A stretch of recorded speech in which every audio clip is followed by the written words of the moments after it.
ഈ വേദിയിൽ ഇനി മത്സരിക്കാൻ പോകുന്ന മത്സരാർത്ഥി ആര് എന്ന് ഈ പ്രൊഫൈലിലൂടെ നമുക്കറിയാം. എന്റെ പേര് അജോ സിബി പട്ടളാങ്കിൽ. വഞ്ചിപ്പാട്ടിന്റെ ഈണം മലയാളികൾക്ക് പകർന്നു നൽകിയ രാമപുരത്തു വാര്യരുടെയും മലയാളത്തിന്റെ അനശ്വരനായ കഥാകാരി ലളിതാംബിക അന്തർജനത്തിന്റെയും പാറേമാക്കാൽ ഗോവർണദോർ, വാഴ്ത്തപ്പെട്ട തേവർപറമ്പിൽ കുഞ്ഞച്ചൻ തുടങ്ങിയ മഹത് വ്യക്തികളാൽ അനുഗ്രഹമാക്കപ്പെട്ട രാമപുരത്തിന്റെ മനോഹരമായ മാർ അഗസ്തീനസ് കോളേജിലെ ബികോം 1ാം വർഷ വിദ്യാർത്ഥി. തിടനാട് പഞ്ചായത്തിലെ മാടമല എന്ന കൊച്ചു ഗ്രാമത്തിൽ ജനിച്ച എനിക്ക് ഈ മത്സരത്തിന്റെ ഫലത്തെക്കുറിച്ച് ആകുലതകളൊന്നുമില്ല. ഞാൻ ഏറെ സ്നേഹിക്കുകയും ആദരിക്കുകയും ചെയ്യുന്ന GS പ്രദീപ് സാറിനോടൊപ്പം അറിവിന്റെ ഈ മഹാ അശ്വമേധത്തിൽ പങ്കെടുക്കുവാൻ സാധിച്ചു തന്നെ ഞാനൊരു മഹാഭാഗ്യമായി കരുതുന്നു. That was the profile of Ajo Sibi. Hello Ajo. Good evening. Welcome to the show. And you can pick your card. Ajo Sibi. എവിടെ സ്ഥലം? കോട്ടയം. കോട്ടയം. എന്ത് ചെയ്യുന്നു? ഞാൻ ബികോം പഠിക്കും. ഏത്? Mar Augusthinose college Ramapuram. All the best. Shri VK Sreeraman, Ajo Sibi മനസ്സിൽ വിചാരിച്ച വ്യക്തിയെ താങ്കൾ അംഗീകരിക്കുന്നുണ്ടോ? Approved. Shilpa, are you ready to help him?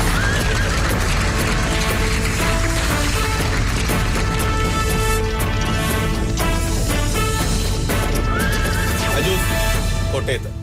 വീട്ടിലാരൊക്കെ ഉണ്ട്? അപ്പൻ, അമ്മ, ചേച്ചി, ഗ്രാൻഡ് ഫാദർ എല്ലാരും ഉണ്ട്. കൂട്ടുകുടുംബമാണ്. കളിക്കാനൊക്കെ പോകാറുണ്ടോ? എന്താണ് ഹോബി? ക്രിക്കറ്റ് കളിക്കും, ഫുട്ബോൾ കളിക്കും, പിന്നെ അതുകൊണ്ടാണ് ഈ ശരീരം വളരെ മെലിഞ്ഞ് നല്ല സ്ലിമ്മായി സൂക്ഷിക്കാൻ പറ്റുന്നത് അല്ലേ? ഞാനും കളിക്കാൻ പോകാറുണ്ട് ഈ ശരീരം സൂക്ഷിക്കാൻ വേണ്ടി. പക്ഷെ ക്യാരംസ് ആണെന്നേ ഉള്ളൂ. അപ്പൊ അതുകൊണ്ട് വ്യായാമം കിട്ടുന്നില്ല. അജോ സിബിയും ഒന്നിച്ച് നമുക്ക് കടക്കാം ഈ ബൗദ്ധിക വ്യായാമത്തിലേക്ക്. യാഗം.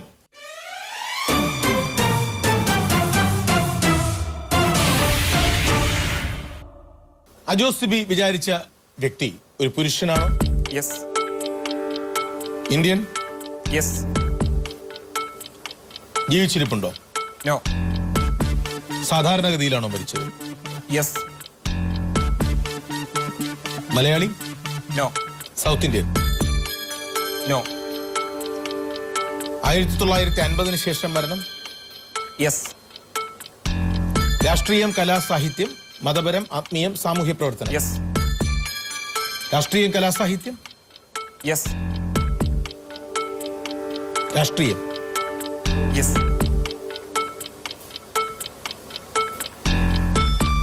അധികാര പദവി വല്ലതും അലങ്കരിച്ചിട്ടുണ്ടോ? യെസ്. 1964 മെയ് മാസം 27-ാം തീയതിയാണോ മരിച്ചത്?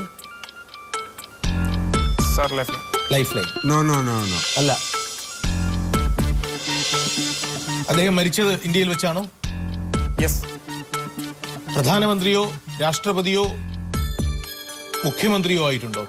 യെസ്. ആയിട്ടുണ്ട്. യെസ്. രാഷ്ട്രപതി ആയിട്ടുണ്ട്? യെസ്. ഉണ്ട്. ഹിന്ദു? യെസ്. അദ്ദേഹത്തിന്റെ സംസ്ഥാനം ബീഹാർ ആയിരുന്നു? നോ. രാജൻ ബാബുവിന്റെ, ഡോക്ടർ രാജേന്ദ്ര പ്രസാദിന്റെ സംസ്ഥാനം ബീഹാറാണ്. ആണോ? യെസ്. Doctor Rajendra പ്രസാദിനെയാണ്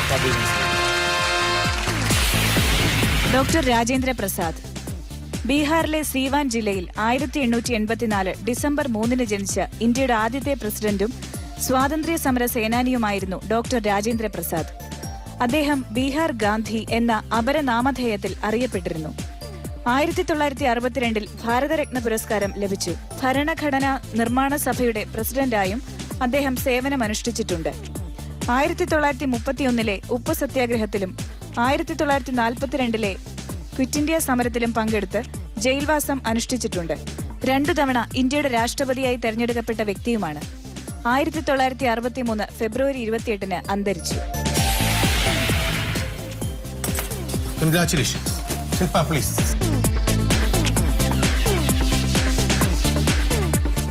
Congratulations. ഒപ്പം മിർ റിയൽറ്റേഴ്സിന്റെ ഒരു പ്രോത്സാഹനം. അജോ മനസ്സിൽ വിചാരിച്ചത് ഡോക്ടർ രാജേന്ദ്ര പ്രസാദിനെയാണ്. ഭാരതത്തിന്റെ ആദ്യത്തെ രാഷ്ട്രപതിയായിരുന്നു ഡോക്ടർ രാജേന്ദ്ര പ്രസാദ്. രാജൻ ബാബു എന്ന് വിളിക്കപ്പെട്ടു ബീഹാറുകാരനായ രാജേന്ദ്ര പ്രസാദ്.